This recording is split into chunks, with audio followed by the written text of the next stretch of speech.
so I mean, it turned into something really gross, and it kind of grossed me out, and certainly grossed Colleen out, and so I spit it out. And then, of course, as luck would have it, they come in packs of 6. So I put number 2 in, and continued to record. And that one fell apart. And number 3, and continued to record. So I don't really eat donuts anymore, suffice it to say. Oh, we got through it in that one package, but it was a very unpleasant experience. In fact, I think Colleen even tells the donut story on the special features of the DVD, of the movie DVD. Yes? Oh, you think I should? You should do a couple short rounds.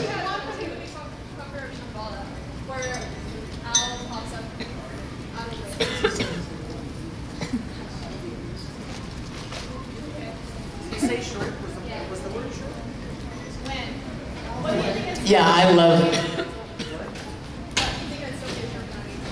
I love that one. I do love that. Okay, this is just for you, and you, and you, and you, and you, and you, and you. In the movie, in the Full Metal Alchemist movie, when Ed first sees Al again for the first time, and Al says, "But you've changed, brother. You're taller." And Ed says, "What? You think I'd still be a shrink when I'm 18 years old?"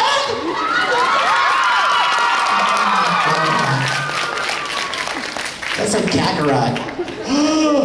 Yes. Do I have any fun stories from recording Brotherhood? You know what? Let me think for a minute. I have to think, because there's a lot of recording being done. Let me think.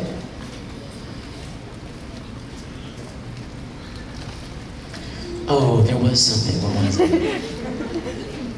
I'll be honest with you. I have come to have such a reverence for Full Metal now, after the first series, that I don't mess around with Full Metal. You know what I mean? We have fun with other shows, but I get in there to do Ed, and like it's full on, full concentration. You know, try to really do my best at it because I really want it to be good. So, there's not too much joking around. There was a scene with Al.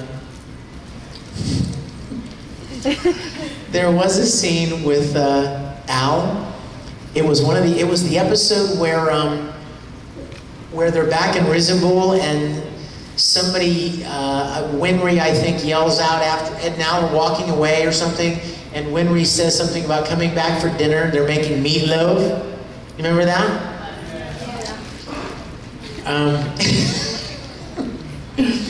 And Maxie had already recorded. So Al was already, his voice was already there.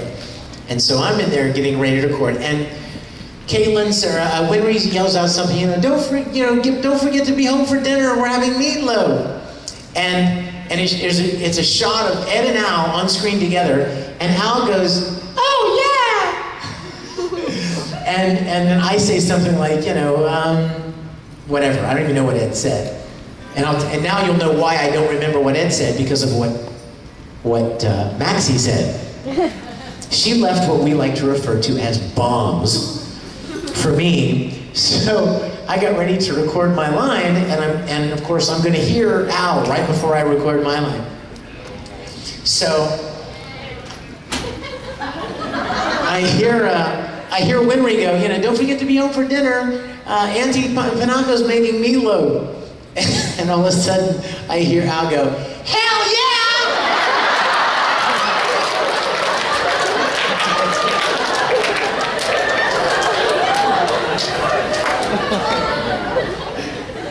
And if that's not funny enough, she didn't actually use the word hell. It was the other word that starts with an F. Now imagine Alphonse saying that with his little bowl sound effect, with a little sound like he's inside the armor. It was so funny, you guys. It was so funny. Yeah. And I think I remember seeing a scene one time. I was doing a scene with Winry, and like suddenly it became very apparent that Winry was maturing. You if you know what I mean. And so, yeah, I mean, suddenly she had this form, and she had curves. And so here I am, supposed to be doing this line that Ed says, and I made up some line about, you know, Winry looking good. But there have been very, very few funny moments, just because I take Full Metal so seriously now, because I was really worried when we started Brotherhood, you know? I was worried because the first series came out so good, and we were so proud of the way it turned out, and suddenly we're supposed to do it again. And there was a, you know, it was rather daunting. There was a little bit of pressure, you know? What if it's not as good? What if we don't do as good a job? Or what if the story's not as great? So I was really kind of worried at first, but as soon as we started, it, like, we all fell in love with it all over again. Yes. I've heard you say that for the last episode you want to maybe go back and you always say the first episode. Do you feel like you had a chance to do that with Brotherhood, or was it completely? No, by the time Brotherhood started, I mean, Edward was very well cemented in my mind. The reason why I've always said that I would like to have done the first episode over is because, for just the opposite.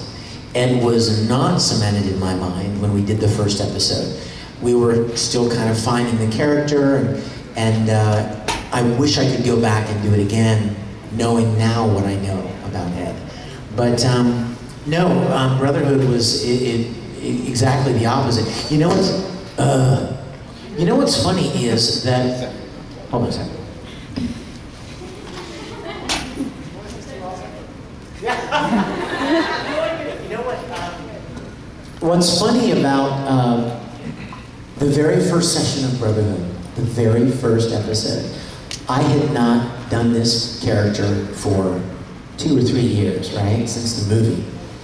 And like I said, I was kind of worried. I mean, what if I don't even sound like that anymore? I mean, what if I just don't sound the same? That happens. And so we got into the booth, and Mike McFarland, who was directing, said, okay, I'm going to play you a reference line. This is a pre-recorded line from the original series, and I want you to repeat it. And let's kind of see where we are. So he played this line from the series that I bet I recorded 5 years ago. And I copied it, and it sounded exactly the same. I was like, thank you, God. Thank you, God. Because I was, you know, you get worried about things like that. As as you get older, your voice, your tone changes a little bit. People that are singers that you've heard, you know, back in the 80s or 90s, they had this particular voice. And as they get older, they're still performing, but they don't quite sound the same. So, yes. I know you're a fan of Little Karibo, and Well, I know Little Karibo. I don't know if I'd say I'm a fan. I think he's funny. Yeah. if you get Wilma out of this, what do you think would do with your character? I am afraid to think of what Little Karibo would do with my character in Full Metal. He's really funny, and we've done a couple of events together, and I'm just really impressed at how he has built up such a, you know what I mean? Built up such a following. I mean, being a fan dubber, you know? I mean, he's never even done like an official, you know, any kind of official series, but he's really talented. And I was telling him, I'm like, dude, you ought to get somewhere where this kind of work is professionally done, because you're really good at this. You'd be really good at it. But he's really creative and funny, and the stuff that he makes up is really funny. I think he'd probably come up with some pretty crazy stuff. I just will hope and pray. Are you listening, Little Karibo? Please don't destroy me, okay? We're buddies. Don't destroy me. He'll probably come up with some pretty funny stuff if he ever did that. Yes?